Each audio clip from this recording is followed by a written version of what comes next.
Jadi begini ya, kan dengan kata kenapa milih Tuhan yang tidak ada bentuknya, yang tidak bisa kita lihat kan, yang hanya bisa kita percaya, betul? Yang kita bisa junjung tinggi. Pertanyaan kembalinya, retorikanya adalah bagaimana bisa ada manusia yang menggambarkan muka Tuhan pada awalnya di ajaran saya sebelumnya? Apakah mereka pergi ke surga dan kembali lagi dan kemudian menggambarkan muka Tuhan di mana Tuhan Yesus? Nanti tidak masuk akal, logika tidak akan sampai, betul? Berarti yang sebelumnya sudah dipastikan secara logically fail. Alhamdulillah, jawabannya tepat ya. Dapat nilai berapa? Dapat nilai berapa? Oh, 100. Logically fail. Nah, terus gini, kenapa Jesslyn mau masuk agama yang sholatnya sehari 5 kali? Belum lagi nanti sholat-sholat yang sunnah, ya kan? Dibanding dengan dulu yang mungkin kebaktiannya seminggu cukup sekali. Ya, doa mungkin bisa jam berapa aja, tapi kebaktiannya cuman seminggu sekali. Wajibnya seminggu sekali. Kenapa mau ke agama yang sholatnya sehari 5 kali? Belum plus sunnah gitu. Kan repot gitu. Udah gitu ada jam-jam yang sangat gimana gitu kan. Jam-jam harus ditentukan ya sebelum bangun, lebih susah, ada sacrifice and everything else. Karena fitrahnya dasarnya ketika Allah menurunkan kita di dunia ini, Allah ada nagih nggak kita? Harus membuat apa? Allah tidak ada menagih satupun kan. Diberikan manusia sempurna, dilahirkan, setiap manusia dilahirkan sempurna tanpa ada apapun. Masa iya 1 minggu kita cuma 1 kali ingat Allah? Hanya 1 kali wajib untuk mengingat Allah ya? Kurang ya? Bukan kurang, itu namanya ini our maker gitu, our maker, our creator, semua yang kita punya adalah anugerah dari Allah karena kasih dan karunia-Nya Dia memberikannya dengan cuma-cuma. Terus kalau misalnya kita emang harus sholat 5 kali untuk menjunjung kita punya Allah, why? Kenapa harus keberatan? Kan? Ini adalah bentuk penjunjungan tinggi kita. That is how we praise, how we preach to our God. Mana, Melisa, Mel? Oke, jadi ini adalah bentuk kita untuk mengabdi kepada Allah yang kita ya. Allah yang kita tuh harusnya adalah kita ingat setiap saat. Karena semua yang kita miliki milik Allah. Jadi sebenarnya betulnya adalah harusnya setiap saat ya. Tapi dimudahkan. Dimudahkan menjadi 5 waktu. Di mana 5 waktu itu juga mengatur kehidupan kita dari sejak kita pagi, dari bangun tidur sampai kita akan tidur kembali sudah diatur dengan Allah sedemikian rupanya. Jadi sebenarnya itu not part of a burden, tapi itu adalah membantu kelancaran hidup kita. Begitu. Alhamdulillah. Sebenarnya 5 waktu aja itu udah hasil negosiasi itu ya. Iya, itu udah hasil gampang kayak. Padahal setiap Dan kalau memang ditagi, Allah mau menagih harusnya 24 jam ditagi setiap saat. Harusnya. Karena kita harusnya diberikan. sehari semalam berapa? 50 waktu harusnya. 5 kali sudah atas apa? Atas Hasil negosiasi. concernnya Nabi kita, concernnya Rasulullah untuk kita, juga concernnya Nabi Musa alaihissalam untuk kita, karena beliau-beliau yang tahulah kualitas kita gimana gitu ya. Betul, beliau mengetahui lah bagaimana manusia 5 waktu saja sudah. Tetapi sebenarnya ya, kenapa kita sholat? Karena satu itu adalah perintah Allah Subhanahu Wa Taala. Betul. Kedua, karena ternyata kita yang butuh sholat. Iya. Bukan Allah Subhanahu Wa Taala yang butuh kita sholat. Kita yang butuh sholat, gitu ya. Betul. Nah, jangan dibalik gitu ya. Jangan kita merasa kita sholat karena kita diperintahkan hanya karena perintah gitu. Tapi ternyata kita yang butuh sholat gitu ya. Alhamdulillah. Yang ketiga, Jess. Dulu kitabnya Jesslyn, ya, kitabnya Jesslyn yang dulu kan itu terjemahan tuh. Iya. Ya kan? Iya. Baca enak dong, tinggal bahasa Indonesia doang gitu kan. Banget, enak banget. Terus ngapain gitu sekarang memeluk agama yang teksnya kayak ini, kayak apa namanya, rambut keriting gitu, yang harus dipelajarin dari nol lagi gitu. Gimana? Kenapa mau begitu gitu? Karena nih, hard work pays off kalau yang ngerti ya, ini maksudnya ya. Jadi kalau kita diberikan suatu barang yang terjemahan, ini kan Tuhan kita. Masalah dengan keimanan kita. Kita punya kayak our sanity juga bergantung terhadap itu, terhadap Allahnya kita. Kalau kita cuma belajar lagi kitab terjemahan, nggak aneh kita jadi manusia yang aneh, nggak aneh. Oke, nah, and now kayak kenapa saya memilih untuk belajar, misalnya belajar Al-Quran kan emang kita harus belajar bahasa Arab kembali ya, belajar bahasa Arab, belajar Iqra, pengucapan dan segalanya, it's difficult, it's hard. Kenapa? Karena memang harus kita mengerti dari awal sampai akhir supaya kita tidak salah percaya, tidak salah mengartikan, dan kita bisa mengikuti perintah Allah, ajarannya sesuai dengan kata perkataan Allah, bukan perkataan manusia. Itu inti utamanya. Bukan perkataan penerjemah maksudnya. Ya iya dong. Karena kan ada penyalin atau penerjemah di kitab yang dulu, kita bisa buktikan bahwa ternyata penyalin juga ternyata punya pemikiran agama. Betul, dan itu akan tertuang di dalam terjemahannya karena itu melewati proses pemikirannya dia untuk bisa diterjemahkan. Bukan, maksud saya gini, dia sudah menerjemahkan, tetapi di luar daripada penerjemahan itu dia juga punya catatan atas pemikiran agama sendiri gitu. Yes, Ya, pasti. catatan itu bisa disisipkan menjadi ayat. Bisa. Nah, jadi Bisa. itu yang kita hindari gitu ya. Di Quran tidak ada cerita bisa begitu, tidak ada yang namanya skolia gitu. Ya, tidak ada catatan di pinggir halaman yang akhirnya disisipkan atau merayap menjadi ayat, tidak ada di dalam Quran. Alhamdulillah. Jadi Jesslyn ini sebenarnya mau ya repot-repot, istilahnya masuk ke dalam agama yang kelihatan dari luar tuh kelihatannya seperti merepotkan. Bahkan boleh dibilang merepotkan sekali gitu ya, bukan cuma merepotkan nih, tapi mau gitu masuk ke dalam agama yang merepotkan. Belum lagi puasa nih, sebulan kan. Kalau yang dulu puasa berapa hari? Dulu puasa kan nggak diwajibkan, tidak wajib dilakukan baik dan ada berkat ya, tapi kan masih bisa minum. Tapi kan sunnah junjungannya 40 hari. Tapi beda dong, puasa beda. itu berbeda ya, dalam sistem konsep puasa di Islam sendiri. Dan konsep puasa sebelumnya di agama sebelumnya kita, kalau kita cuma masih puasa ini kan sebenarnya menahan nafsu dari segala hal yang duniawi yang lebih tepatnya ya. Nah kalau misalnya kita seperti saat ini kita tahan makan, tahan minum, tahan emosi, tahan segalanya, kita juga menjauhi hal-hal yang buruk ya, hal yang konotatifnya akan membuat kita berdosa. Ini kita benar-benar melakukan penahan diri full secara sepenuh-penuhnya, agar kita bisa melihat manusia itu pada kodratnya jika di level terendahnya itu apakah bisa tetap mengingat kepada Allah, betul? Nah ini baru namanya tantangan, ini baru namanya suatu hal yang akan mendapatkan reward in the end, karena sangat susah untuk dijalankan. Kodrat di dunia juga sama halnya seperti itu, suatu hal yang sangat susah yang kalian mesti lewati itu biasanya rewardnya sudah pasti dan jelas akan sangat mulia. Sedangkan dulu puasanya masih boleh minum. Selama kita masih boleh minum itu sebenarnya itu tidak puasa hitungannya, karena kita nggak merasakan sakit. Tidak makan tuh nggak sakit karena kita masih bisa tidak makan beberapa hari, and we still going to be fine selama kita telah dehidrasi dengan baik. Itu kenapa saat kita masih minum itu sama aja nggak puasa, itu namanya diet lebih tepatnya. Berarti bulan Ramadan ini kan bulan Ramadan Jesslyn yang pertama ya? Ya betul. Gimana? Kesan pesannya gimana? Tadi kayaknya sempat kelihatan ngantuk bener gitu ya.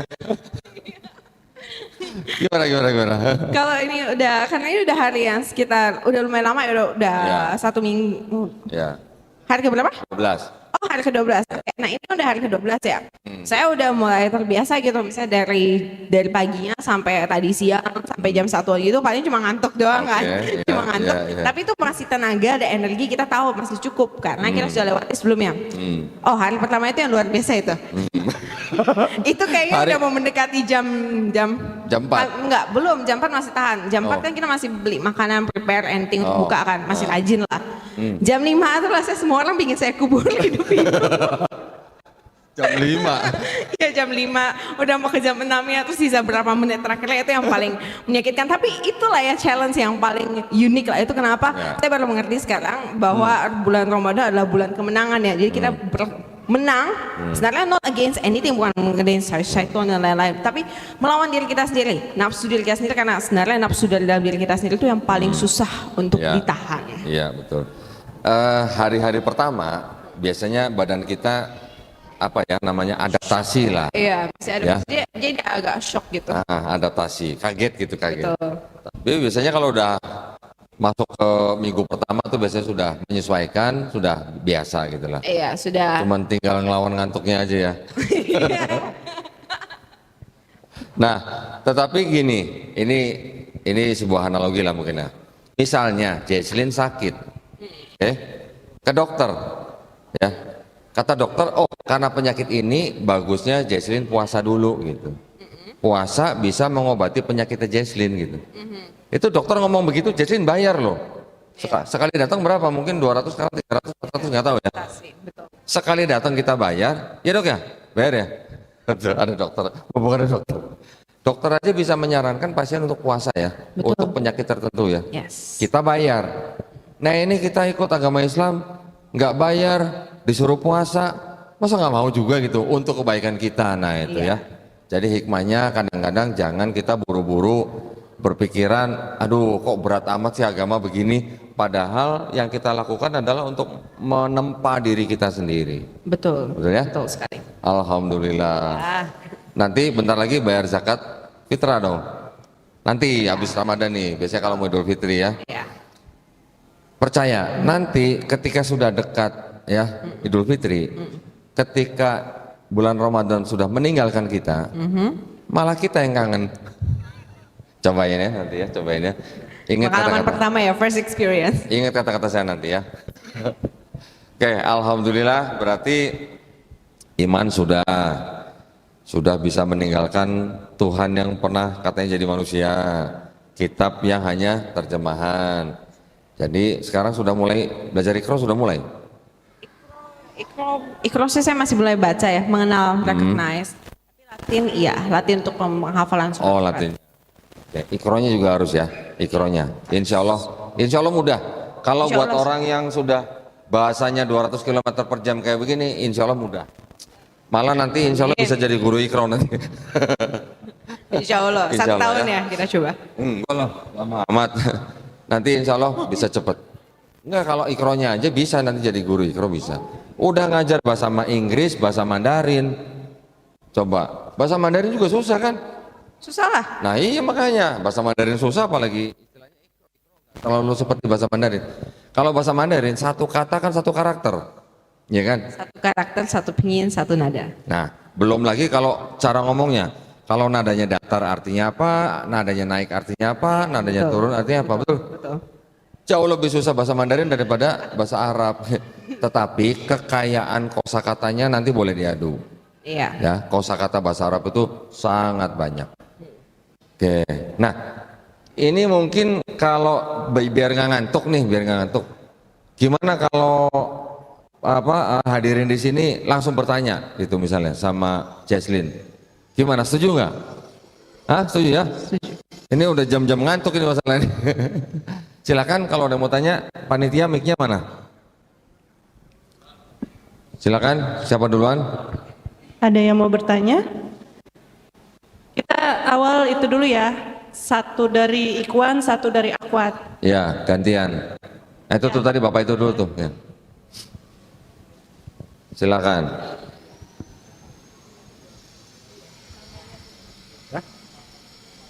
Bismillahirrahmanirrahim. Assalamualaikum warahmatullahi wabarakatuh. Waalaikumsalam warahmatullahi wabarakatuh. Perkenalkan, saya Pak Hamdan dari Pasar Minggu. Silakan Pak Hamdan. Saya biasanya sering melihat orang-orang tingkat dunia pun kadang-kadang masuk Islam tuh biasanya ganti nama. Kira-kira untuk ibu ini kira-kira ganti nama nggak? Tapi nggak ganti nama pun nggak apa-apa sebenarnya. Kadang-kadang mereka kan menuju ke hal terbaru lah begitu. Terima kasih. Begitu pertanyaan saya. Jesslyn pengen ganti nama nggak? Pengen nama Islami nggak? Kalau nama sebenarnya saya nama orang aja susah hafal. Oh, oke. Jujur kan saya ada kelemahan di bagian nama. Oke. Nama saya susah hafal. Jadi kayaknya Jesslyn aja. Oke. So, saya sudah ada nama Inggrisnya Jesslyn dan saya sudah ada nama Mandarin. Oke. Jadi gini Pak, seorang yang masuk Islam itu kalau nama sebelumnya tidak mengandung unsur kesirikan itu tidak wajib ganti Pak. Ya, selama tidak mengandung unsur kesirikan ya Pak ya. Baik. Selanjutnya. Dari Akhwat ada yang mau bertanya? Akhwat? Tidak ada? Ada ibu-ibu tadi mau nanya di belakang. Tadi jadi ada ibu-ibu? Ada? Gak jadi? Nggak ada. Ikhwan? Ada yang mau bertanya Ikhwan? Ada lagi yang mau bertanya? Tadi perasaan tangannya banyak yang naik ke atas ya?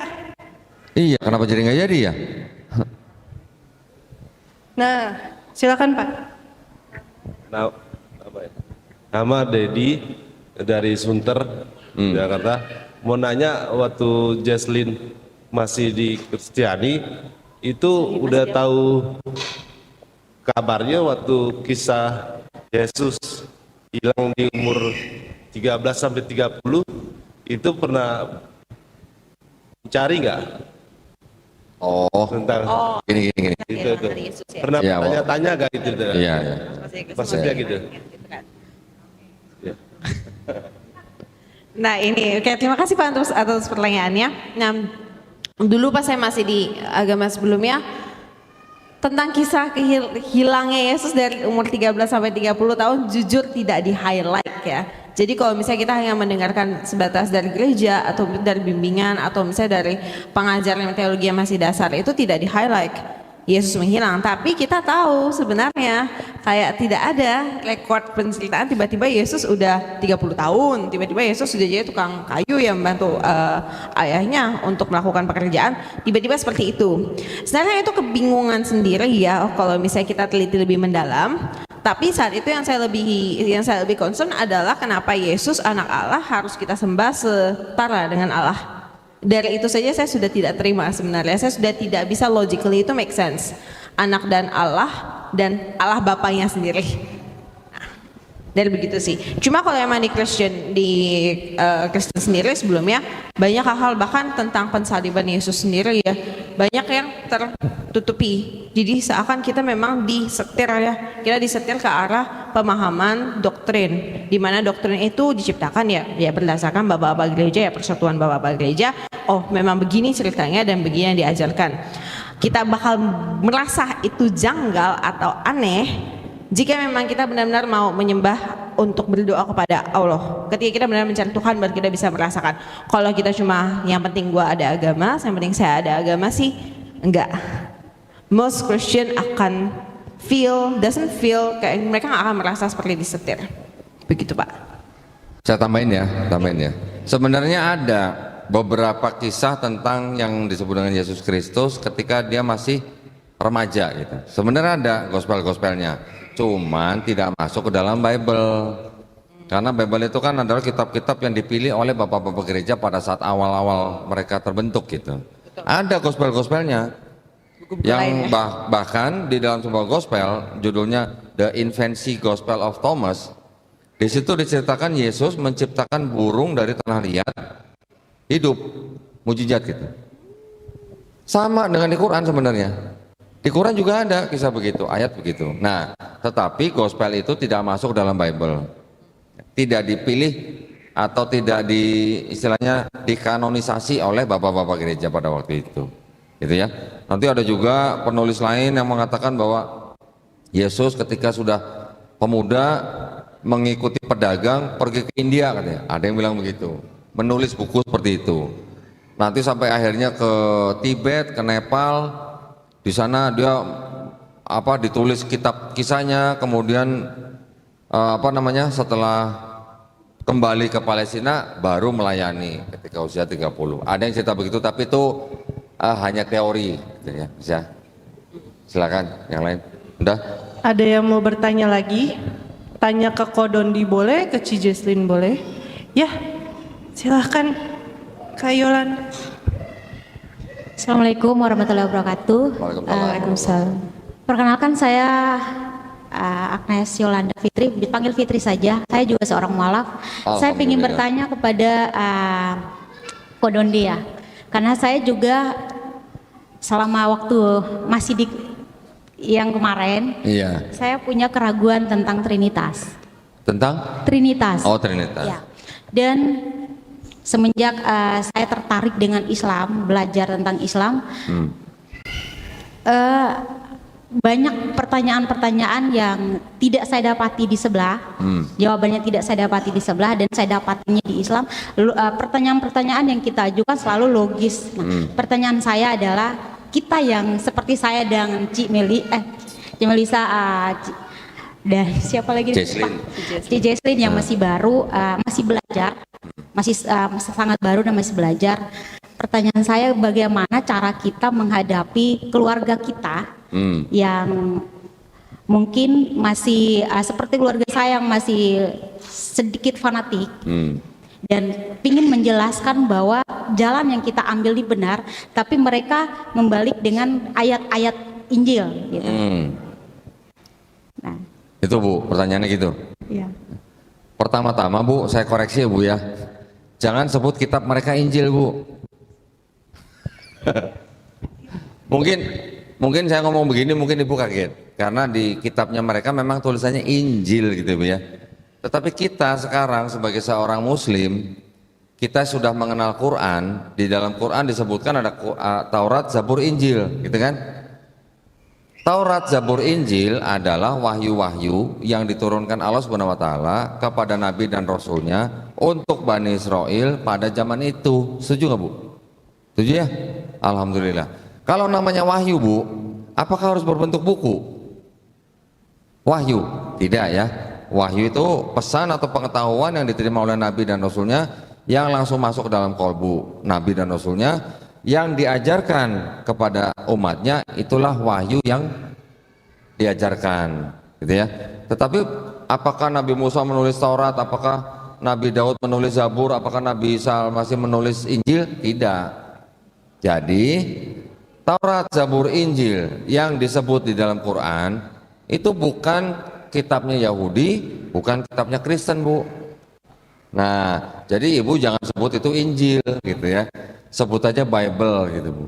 Ya. Nah, tadi Ibu bertanya bagaimana menghadapi keluarga yang sering memberikan ayat gitu Bu ya. Nah, berarti Ibu harus sering-sering nonton channel saya kalau gitu berarti. Promosi jadi. Ya memang gini Bu ya, memang gini. Saya tidak menyalahkan. Saya tidak menyalahkan kalau keluarga kita mungkin masih berusaha untuk membuat kita kembali ke agama yang lama. Kita tidak bisa salahkan karena banyak orang tua yang salah berpikir begini. Misalnya contoh nih ya, anggap aja saya orang tuanya Jesslyn nih, ngamuk sama Jesslyn nih. Kamu udah dilahirin, udah kecil, udah digedein, udah dikasih makan, udah sekolahin. Gedenya keluar dari agama orang tua. Bilangnya keluar dari agama orang tua. Emang orang tua punya agama? Maksudnya berarti mungkin agama keluarga yang dianut oleh keluarga gitu kan. Tetapi sebenarnya gini Bu, setiap warga negara Indonesia itu dijamin haknya secara penuh oleh negara Republik Indonesia untuk memilih dan menjalankan agama dan keyakinannya masing-masing. Undang-Undang Dasar 1945 pasal 29. Nah, jadi Ibu sekali-sekali harus tunjukin ke mereka. Nih, Undang-Undang Dasar 1945 ngomongnya begini. Jadi orang tua pun tidak bisa melarang anaknya yang sudah punya hak hukum untuk memilih dan menjalankan agama pilihan anaknya. Tentu saja agama yang diakui oleh negara Republik Indonesia. Gitu ya Bu ya. Sekali-sekali tunjukin Bu, pasal 29.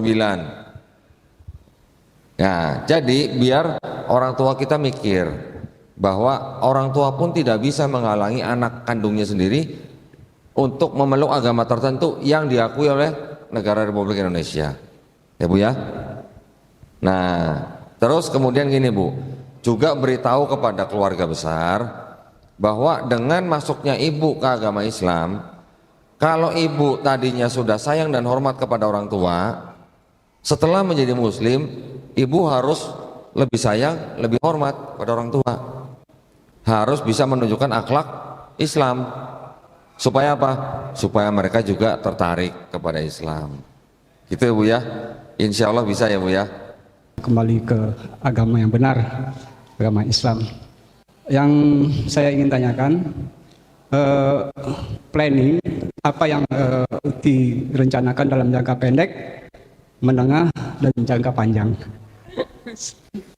Rencana pendek, menengah, dan panjang ya. Kalau untuk mungkin saya dari rencana pendek dulu deh. Oke, nah untuk rencana pendeknya saya, sementara saya masih dalam pencarian guru Alhamdulillah saya sudah dapat guru untuk bahasa Arab dan saya masih mencari guru ngaji dan guru keislamannya karena biasanya same person bisa ya untuk mengajari dan saya juga masih menyesuaikan karena sebelumnya jujur saya ini kan Cina banget. Baru tahu ya? Baru tahu? Iya, baru sadar. Baru sadar. Tahu sih tahu, sadar enggak ya?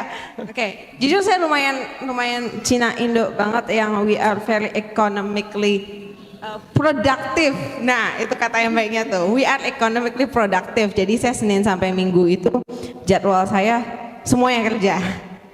Semuanya kerja. Bagus dong kok kerja rajin produktif ya. Cuma ya lama-lama bisa agak-agak melenceng ke jadi sesuatu sih. Jadi saya mulai stabilkan sih. Saya mulai menstabilkan kembali di mana ada waktu-waktu di mana saya memang belajar antara saya belajar pengetahuan Islam dan lain-lain dan juga saya belajar cara-cara berdakwah dan dari gurunda-gurunda misalnya dari Kodondi dan kawan-kawan yang lainnya yang sudah sangat experience di dunia dakwah sendiri ya. Karena menurut saya saya diberikan Allah kemampuan yang cukup yang untuk bisa mengejar untuk bisa ke arah kebagian dakwah. Cuma memang membutuhkan banyak data dan pembelajaran kembali karena again alhamdulillah saya disadarkan dalam umur yang masih muda, saya masih punya waktu yang cukup banyak untuk bisa mampu mencapai sampai ke jangka itu. Nah mungkin itu sudah plan menengahnya ya. Nah plan untuk jangka panjangnya akan tetap saya lihat sih dari hasil proses pembelajaran saya, dari hasil proses misalnya saya terus-menerus membagi waktu, time for God, time for myself, terutama juga untuk shape my own future. Bagaimana ini juga bisa berbagi kebaikan ya bagi orang-orang lain juga mereka nanti, terutama untuk generasi milenial saya lebih mau ingin become a beacon untuk teman-teman lain juga yang milenial or Gen Z-nya kita bahwa kita ini hidup harus mulai kembali mengingat kepada Allah, kembali mengingat kepada Tuhan karena itu adalah some kind of default ya kayak error di bagian generasi kita karena everything is simple, everything is accessible. Jadi kita tuh sampai melupakan bahwa dunia ini sebenarnya diciptakan oleh Allah. Jadi saya ingin lebih kalau saya sudah belajar mempelajari Islam saya dalam-dalamnya itu lebih berdakwah ke area generasi-generasinya saya. Seperti itu Pak. Jangan lupa ta'aruf. Oh ya, beserta dengan itu betul. Tuh kan saya tuh Cina banget, pikiran saya memang cuma ekonomi gitu produktif dan ya mas sawat gitu kalau Cina. Tapi ngomong-ngomong sebelum pakai kerudung atau hijab, dibandingkan sama sekarang pakai hijab, lebih kelihatan mana Cinanya? Sekarang sih. Ayo lo. So, sekarang kalau kita keluar langsung pakai kerudung gini langsung ketahuan banget yang mukanya langsung beda langsung. Tapi aneh kan, ya. Kalau nggak pakai hijab ya oke lah Chinese, tapi mungkin nggak terlalu kelihatan gitu. Tapi begitu pakai hijab kok nampak langsung kelihatan ya? Iya tambah muncul aneh, gitu agak mencolok ya. Tambah diliatin orang. Tarawih pertama saya juga ini kok saya tiba-tiba muncul di masjid gitu kan terus fullnya nggak ada Cina terus datang pakai warna putih lagi ya ininya mukanya begini kan pas selesai tarawih saya mau salaman nih orangnya cancel orang asing. Dulu dia juga begitu dulu. I can relate. Iya begitu I ya. can relate. Jadi sebenarnya lebih tampak Cina ya sekali memakai kerudung begitu. Baik, silakan next. Ada yang mau bertanya lagi? Untuk Kodondi atau Ci Jesslyn? Silakan.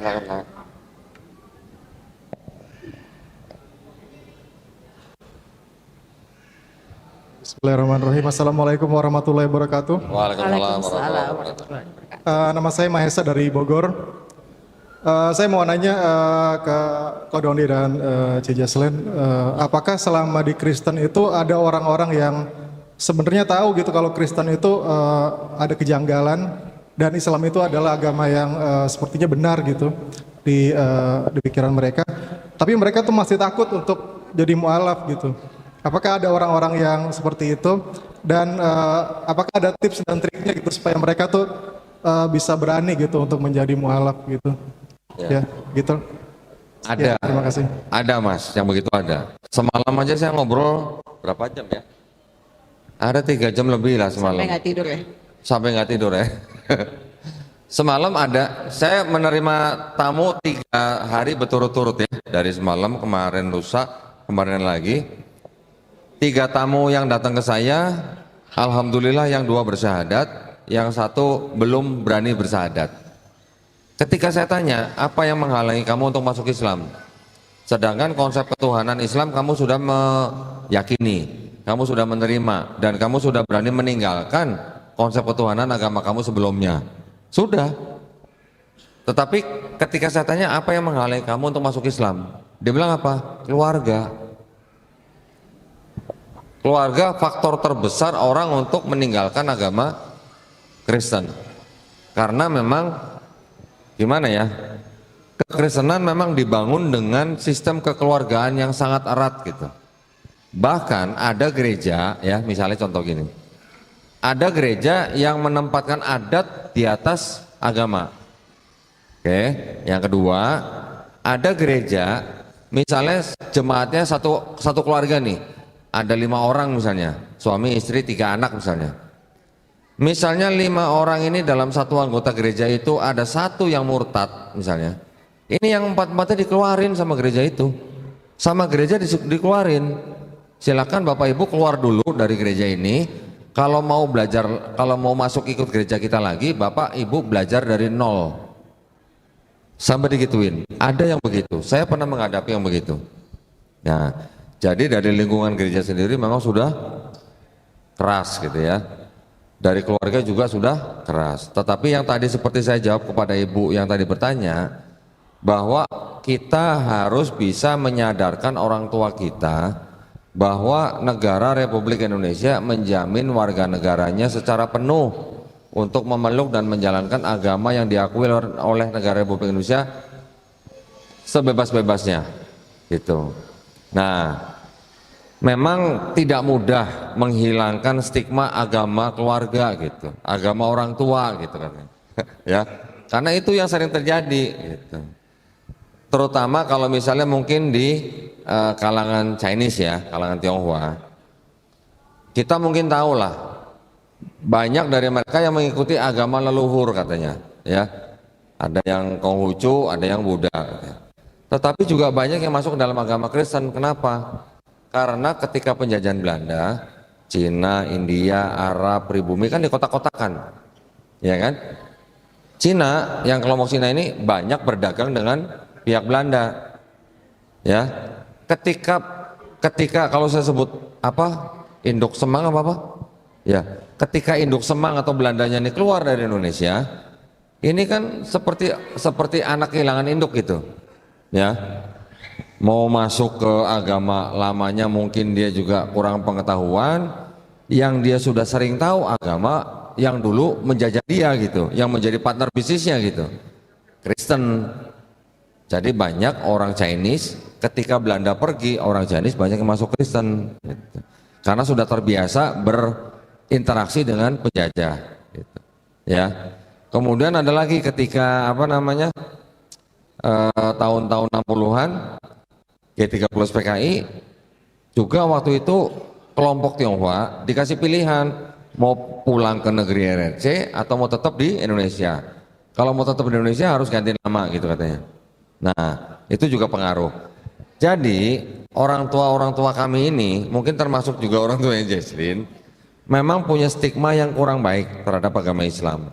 Terus terang, Islam agamanya orang miskin, Islam agamanya orang yang ngemisi jalan, Islam agamanya orang yang dipenjara, Islam agamanya koruptor, begitu kurang lebih begitu ya. Ya, kita yang harus bisa meluruskan pandangan tersebut kepada orang tua kita. Apakah mereka pernah mikir copet-copet yang di Brasil itu agamanya apa, pengemis-pengemis yang di lampu merah Filipina itu agamanya apa, gembong-gembong narkoba yang di Meksiko mungkin itu agamanya apa. Mereka nggak pernah mikir situ. Kita yang harus kasih tahu gitu ya. Nah, insya Allah mudah-mudahan menjawab pertanyaan.